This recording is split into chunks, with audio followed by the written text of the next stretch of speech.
நண்பர்களே வணக்கம். போத்தூர் ரயில் பயனாளர் சங்கத்தின் பொதுச் செயலாளர் சுப்பிரமணியன். இன்று நாம் காண இருக்கும் காணொளி போத்தனூர் ரயில் நிலையம் சம்பந்தமாக.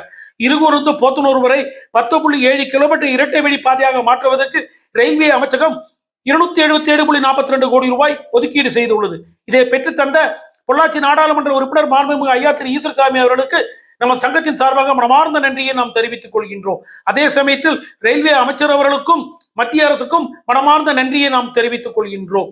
பலமுறை பொள்ளாச்சி நாடாளுமன்ற உறுப்பினர் அவர்கள் ரயில்வே அமைச்சரை சந்திக்கும் பொழுது இந்த திட்டத்தை பற்றி அவரிடம் எடுத்துச் சொல்லி இதை நிறைவேற்றியே தீர வேண்டும் என்று கேட்டுள்ளார். அது மட்டுமல்ல, பாராளுமன்றத்திலையும் பேசியுள்ளார். இன்று அது நடைமுறைக்கு வந்துள்ளது. போத்தூர் ரயில் பயனாளர் சங்கம் 2018ஆம் ஆண்டு துவங்கப்பட்ட போது நமது முதல் தீர்மானம், முதல் கோரிக்கையே போத்தனூர் ரயில் நிலையத்தை 2ஆம் முனையமாக மாற்றப்பட வேண்டும், இருகூர் போத்தனூர் இரட்டை வழி பாதையாக மாற்றப்பட வேண்டும் என்ற கோரிக்கையை நாம் முன்வைத்தோம்.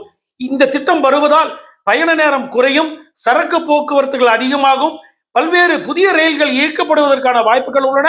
போத்தனூர் மற்றும் கோயம்புத்தூரின் பொருளாதார வளர்ச்சி, தொழில் வளர்ச்சி பிரம்மாண்டமாக வளர்ச்சி அடையும் என்று இந்த திட்டத்தை முன்வைத்து பலரிடம் நாம் இதை பற்றி நாம் பேசியுள்ளோம். இன்று அது நடைமுறைக்கு வந்துள்ளது.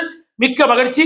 போத்தனூர் ரயில் பயனாளர் சங்கத்தின் சார்பாகவும் போத்தனூர் மக்களின் சார்பாகவும் மீண்டும் ஒரு முறை பொள்ளாச்சி நாடாளுமன்ற உறுப்பினர் மாண்புமிகு ஐயா திரு ஈஸ்வரசாமி அவர்களுக்கும் மத்திய அமைச்சருக்கும் நம்ம சங்கத்தின் சார்பாக மனமார்ந்த நன்றியை நாம் தெரிவித்துக் கொள்கிறோம். நன்றி, வணக்கம். உங்களுக்கு இந்த காணொலி பிடிச்சிருந்தாலும் லைக் பண்ணுங்க, ஷேர் பண்ணுங்க, சப்ஸ்கிரைப் பண்ணுங்க.